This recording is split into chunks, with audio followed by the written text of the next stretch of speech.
Sen. Al Frankens' resignation creates a political opening in Minnesota. Margie Omero, Democratic pollster and partner at GBA Strategies, joins David Greene for a look at Democrat strategy. David Greene, host, and let's listen to just a few of Senator Al Frankens' parting words yesterday. Franken resigned after several women accused him of unwanted UAL contact. And in a speech on the Senate floor, he said politics isn't easy and there are no guarantees. Soundbite of archive recording. Al Franken: I won my first election by 312 votes, could have easily gone the other way. Greene: and that narrow win is something both parties are thinking about a lot now. Democrats control Minnesota by a very thin margin. In fact, President Trump nearly won that state. So can Democrats hang on to Franken's Senate seat in 2018? Let's talk about it with Democratic pollster Margie Omero, a frequent guest on our program. She's in our studios. Hey, Margie. Margie Omero: good morning. Greene: so Franken said he'll resign in the coming weeks. What happens next? Omero: so next, Governor Dayton, depending on the exact date he resigns, but what is most likely to happen is that Governor Dayton will appoint somebody who will serve out the term until the next regular election, which would be in November of 2018. And then that election the voters will select who will fill out the rest of the term until 2020. At that point, there will be another election for the next term. Greene: okay, so the governor, Mark Dayton, seems like it's likely he'll appoint his lieutenant Tina Smith. But it seems like she doesn't want to finish out the term, which would mean a wide-open election for 2018. Could Republicans win that seat? How worried are Democrats?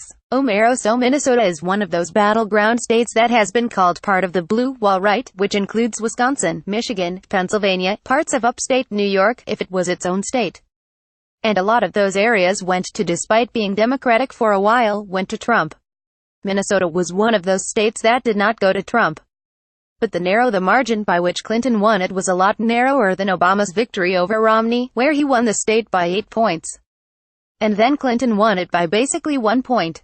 And you have half the congressional districts in the state that are battleground, very competitive congressional districts. The governor's seat itself is open. You have Senator Amy Klobuchar who's up in 2018. You have a lot, Greene a lot, Omero, of statewide races that are battleground statewide races down the ballot in 2018. So Minnesota is going to be a competitive state. There's a pretty big bench for both parties, so it could very easily be a battleground state. But in Democrats' advantage is the overall electoral climate. So taking Minnesota out of the equation, Democrats are strong around the country. Democrats are mobilized to run for office and to vote for Democrats. You saw that in Virginia in early November. You have many candidates signing up, raising their hand all over the country. Greene: so scary moment if there's another seat that Democrats have to try and fight for. But you like the way the winds have been blowing, in theory, at this moment. Omero: well, when you have such an unpopular president as Donald Trump is when you have Republicans in Congress and Senate so far to the main so out of W with where voters are, all the issues surrounding women's issues are obviously one very clear piece of it. But there are lots of other divisions between the two parties that really reinforce our core values. You have a lot of Democrats who are saying this is the year. I can't sit on the sidelines anymore. I can't stay out of the game. I can't not get involved. And so that's why you have competitive primaries in every race. Greene: can I just ask you, with Conyers announcing his resignation, with Al Franken, women's issues, UAL harassment, these are issues that Democrats, they feel like they've had the moral high ground on.